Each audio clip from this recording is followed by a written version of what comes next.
Hey, this is CrossFitTracking.com with a review for the Whoop 3.0. After testing it for a few weeks, going through the checklist for the CrossFit evaluation. The Whoop 3.0 had a fit functionality for a workout. It felt great. It was comfortable. You basically have to start the workout on the app itself, and all of the basic components of tracking your overall recovery and health and the output of the workout is tracked on the app itself. It's not compatible with a chest strap, but it is very comfortable. Obviously, it's very slender. You don't really notice it. It doesn't obviously have any problems with wrist straps or hand wraps and things like that. Don't have any issues there.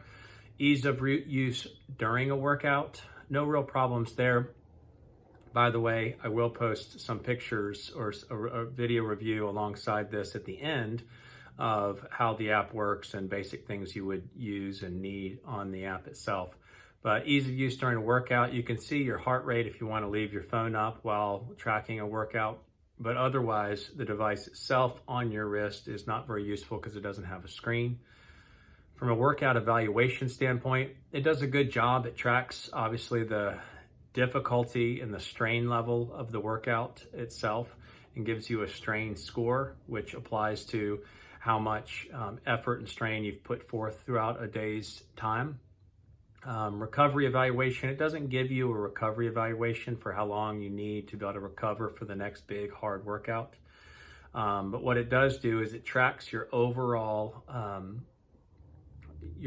body stamina or body sort of resources over a period of time, over the course of days, by looking at your sleep evaluation and the overall strain that you're placing your body under throughout a day, just from general activity to the individual exercise or workout components themselves.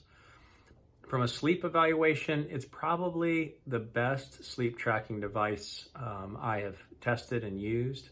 Probably the most accurate, evaluating the levels of sleep, both light, REM, and deep sleep, as well as disturbances and efficiencies, how much time, how efficient your sleep period was.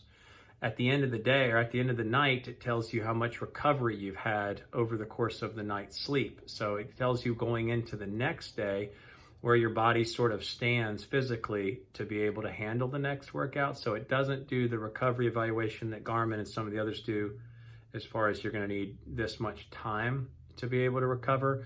But it does help you to evaluate how your body's doing overall every morning after it, processes your night's sleep. The durability of the unit watch, you can't really call it a watch, but the durability of it seems like a tank. Obviously, it's just a small, slender, sort of a metal thing. And I'll show you some pictures as we go through the video review of that. But the durability is great. Special features for CrossFit, doesn't really have any. It's got a CrossFit tracking app, Functional Fitness is what it's called, when you go in to track your workout, but doesn't have any special features outside of that related to CrossFit, although a lot of CrossFitters use it because it is just an all-around effort, body resource tracking mechanism, and then no obvious smartwatch capabilities. So we'll get into a little review of the app itself on the things that I used and where I found it to be useful. I will say in general, I didn't find it to be incredibly useful because it really only captures the quality of your sleep, what your resources are going into a day, how much strain or exertion you had in a general day's time, and the overall strain that you had during a particular workout. So those are neat, and it measures it over the course of 7 days or longer periods of time, as well as each individual day itself. But I didn't find myself going to the app that much. I would track it like 4 times a day, maybe. So use the app for that, but all the other functional capabilities of a watch paired with a sports tracking device obviously weren't there because it is not a watch, doesn't have any of the capabilities, doesn't provide you an alarm setting, doesn't give you the ability to do anything other than just track your overall body health or body strength or body stability. So let's turn to the other piece, CrossFitTracking.com. Okay, first up is just to see how it functions. Basically, it's a strap that slides down, snaps in place. That's all you pretty much worry about, is keeping it relatively snug. The band is comfortable and stretchy, so you don't have a problem there. If you want to see the battery life, You double tap and you'll get some LED lights that'll show you how much battery it has left. One of the best things, so this is the charging, the best things about the Whoop is that it can stay on you at all times. So this is the battery puck, and it simply just slides in place and it's now charging, and you can see how much charge is working on. A full charge is not far off, but that way you don't ever have to take it off. You don't have to lose any time of tracking the heart rate metrics that it's made for. And then you just pull it off, plug it into that, and you're good for charging the puck back up. Okay, so this is the app itself. You can see just the basic overall stats for the day, 9.3 strain throughout the day, as many calories, as well as the overall recovery I started with in the morning and the sleep tracking. So every day you evaluate how much strain you're under, and if you have an activity, you can see the amount of strain that was handled within that activity itself. So if you go into an activity here, where I did sort of a 20.4 tracking, you'll see your heart rate, as well as down below, you'll see the stats of it. It doesn't give you very detailed information, so it's got average heart rate, max heart rate, and duration of time, and then your score for the strain up in the top left corner. So here it did not track my heart rate in the latter half, so I did an 11-minute open 20.4 sort of half version just to prepare my body for doing it in full tomorrow. And the heart rate should have been just as high through the whole 11-minute period. So that's what that looks like from the standpoint of that. So the day strain tracks how much, and then every morning when it processes your sleep, it tells you how recovered you are, and it gives you some stats as far as heart rate variability, resting heart rate, and sleep. That goes into showing you if you're in a day that, like it says here, it's primed to do a higher strain day.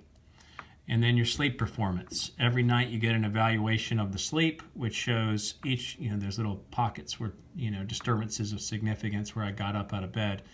But then it shows you the stages down below, and you can click on any of the stages just to see the deep sleep.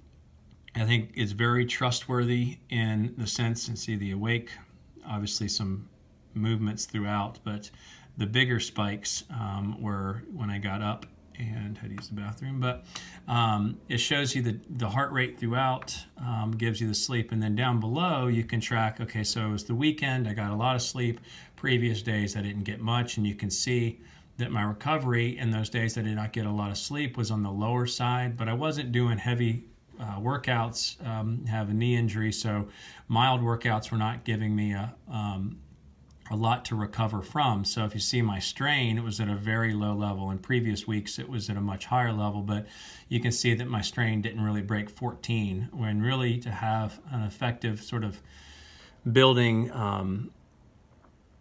block for developing your cardiovascular system, you want to keep a lot higher strain. But that's why it was able to get green, even though the sleep was at a much lower level. These are the only things that I really used it for, just sort of seeing in general trends and tendencies. But the main thing that was hard about this is that I would only really use it just to see how much exertion I put on a day, what my estimated sort of like how my body's doing as far as how hard of a workout I could take on next, and then the sleep tracking. So I did not find it to be highly useful because I would only check it for sleep in the morning and the recovery in the morning. And then I would generally watch this, and then I would track my activity to see what level strain I placed my body under for the activity itself. But other than those four components, did not really use it. Functionally didn't help me as much because it was just those four primary times I would just sort of take a peek at the things, the stats on the screen. But CrossFitTracking.com, this is the hands-on review for the Whoop 3.0. Thanks so much.